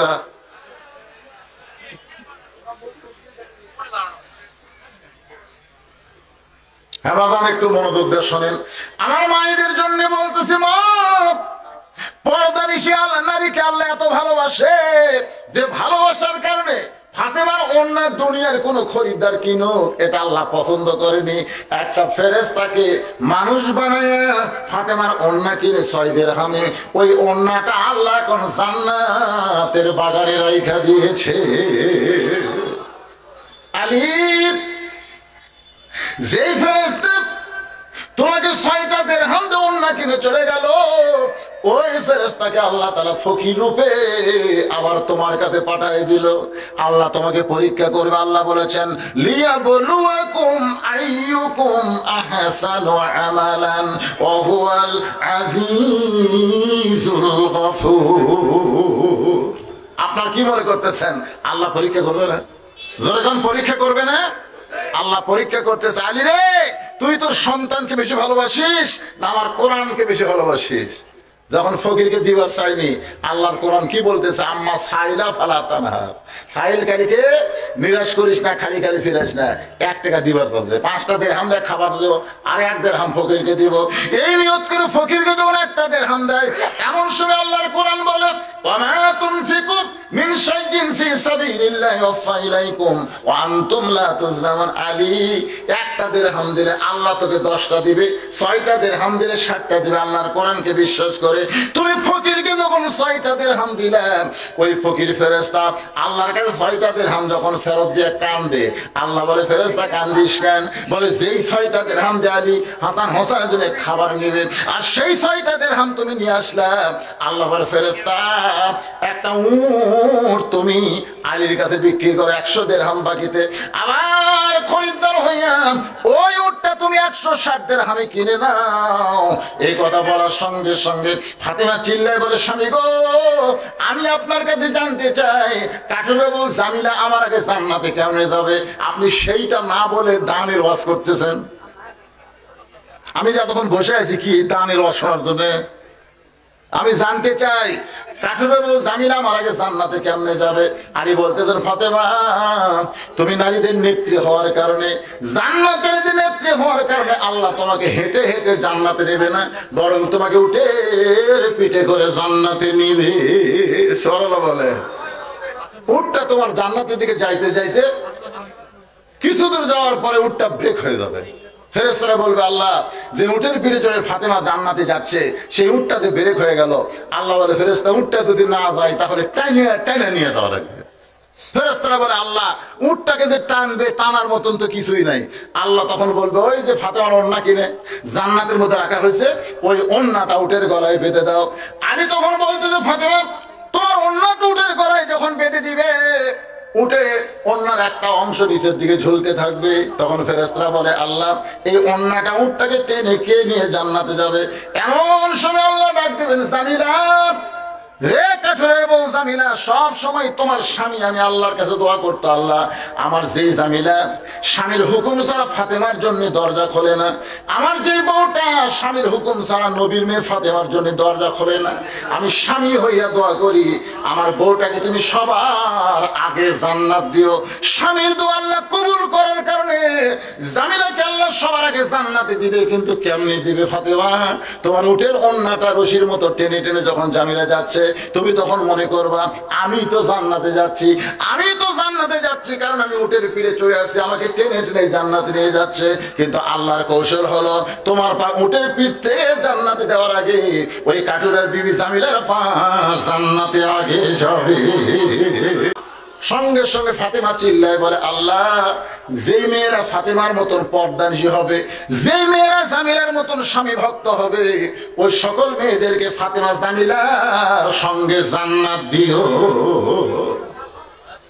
আপনারা বলেন তো, আপনার এলাকার মা বোনদের জন্য আরো দরকার আছে?